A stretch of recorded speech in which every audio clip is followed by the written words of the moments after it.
अण्णा खरं तर कालच्या प्रसंगी देखील अजित पवारांसोबत जेव्हा हा निर्णय आला तेव्हा त्याची पहिली प्रतिक्रिया काय होती आणि एकंदरीत पक्षामध्ये काय वातावरण तुम्ही बघितलं? काल निवडणूक आयोगाने जो निर्णय दिलेला आहे, राष्ट्रवादी पक्षाचं चिन्ह, राष्ट्रवादी पक्षाचा झेंडा, हा जो निर्णय काल निवडणूक आयोगाने दिलाय तो अजितदादाच्या गटाला म्हणून हा निर्णय दिलेला आहे. सर्वप्रथम मी या निर्णयाचं स्वागत करतोय.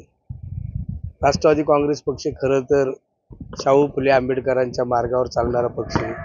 कैलासवासी यशवंतराव चव्हाण यांनी पक्षामध्ये जी शिकवणूक दिली त्या शिकवणुकीच्या आधारे राष्ट्रवादी काँग्रेस पक्ष महाराष्ट्रामध्ये काम करत आहे.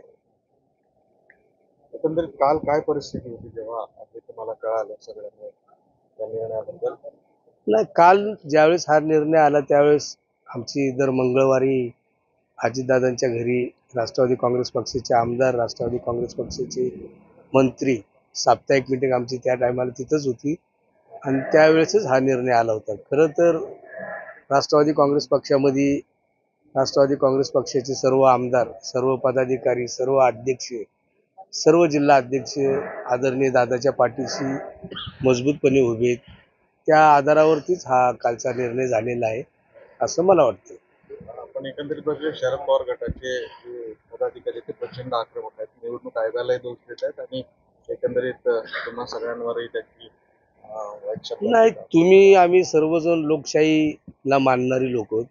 शेवटी लोकशाही पद्धतीने कालचा निर्णय झालेला आहे आणि हा खऱ्या अर्थाने लोकशाहीचा विजय आहे असं मला या ठिकाणी वाटतं.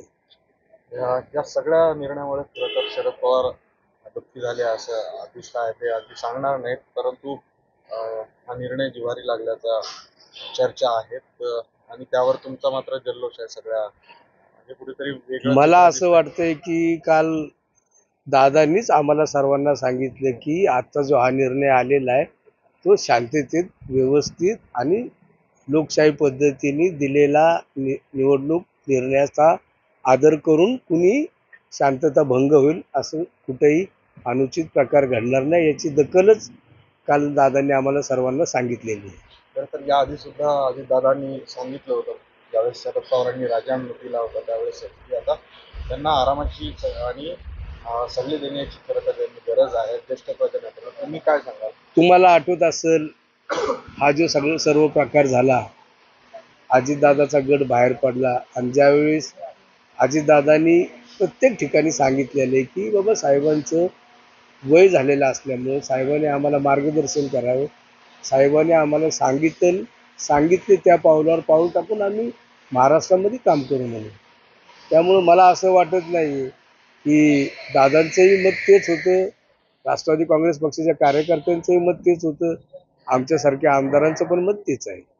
भविष्यात जर शरद पवार तुमच्या सोबतच असतील म्हणजे नेतृत्व म्हणून का कसं बघताय तुम्ही त्यांचं मार्गदर्शन सल्ल्याची आवश्यकता आहे का तुम्हाला? काय आजही मी तेच सांगतोय, पवार साहेबाचा आम्ही आदरच करतो. पवार साहेबांच्याच पावलावर पाऊल टाकून राष्ट्रवादी काँग्रेस पक्षाचे सर्व कार्यकर्ते, सर्व आमदार, दादाही त्यांच्या पावलावर पाऊल टाकून महाराष्ट्राचा, जनतेचा विकास कसा होईल त्या दृष्टिकोनातून आम्ही काम करतोय. आजही उद्याही पवार साहेबाचा आम्ही आदरच करणार आहे. त्यांनी आम्हाला मार्गदर्शन जर केलं तर अजूनच उत्तम होईल.